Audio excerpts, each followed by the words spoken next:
area into so is it, do you find a lot of police officers in the MPD come from other areas and come here? There are a is few. Is that a blockade of any sort? No, I think there's a good. The DC has the cadets program, so that's good. If you weren't aware, we have the cadet program, which is it's between the ages of 18 and 22. After you graduate high school, you get in the cadet program, and it's basically a job. You work for the city. You do some tasks, either for the police department or for the city, and you earn college credits. So that the idea is that you go from the cadet program straight into being a police officer. Okay. So we have that. So we have plenty of people who are in the city. I mean, the chief from the city. So you have all those, like our commander, John Branch. I believe he's from the city as well. So he understands. Like we have, or he lived in the area, excuse me. Okay. So, but you know, everybody in the DMV kind of blends together. Right. So like I grew up in Alexandria, but I go into DC. Like it just kind of, that's why they call it the DMV. It's right. Yeah, like you drive 15 minutes. Like I drove 20 minutes here, and I'm in a different state. Yeah. That doesn't happen anywhere. That's very unique to the area. But we have officers who really do care about DC, who've grown up in DC, like to be in DC, want to be here. You know, that's another thing is police departments around the country have people who just don't want to be there anymore, and that's why a lot of police officers quit. I mean, we're still down. I think the DC Police Union said last year we're down 600 officers in staffing, and that's from the past. That's due to the pandemic or just? The pandemic, the riots, just burnout, fatigue, retiring.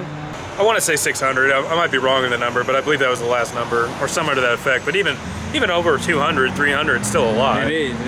It's somewhere around that range. So we have guys who just don't want to be police officers anymore, and I don't necessarily blame them. I mean, it's a tough job. Yeah.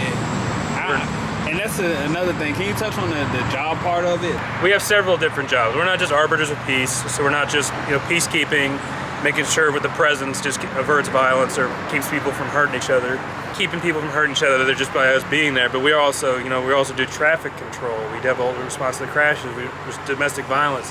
We have officers who are CIOs, so they're critical incident officers, who are able to kind of talk to people with mental issues. We have, every day, every single day I'm at work, I will respond to a domestic situation.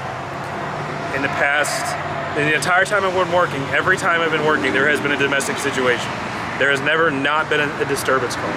There's never not been a domestic violence call. So we have to go to those situations, and we have to, kind of keep the peace, or unfortunately sometimes make an arrest. And that's on top of having to deal with violent crime, being, we have to enforce the law as well as uphold the law. And people kind of get confused. Enforcing and upholding the law are two different things. Right. I think upholding law is just by us being there. Because by us being there, that is what keeps people from breaking the law, right? And enforcing the law is, unfortunately, when we have to interdict when somebody breaks the law. Right.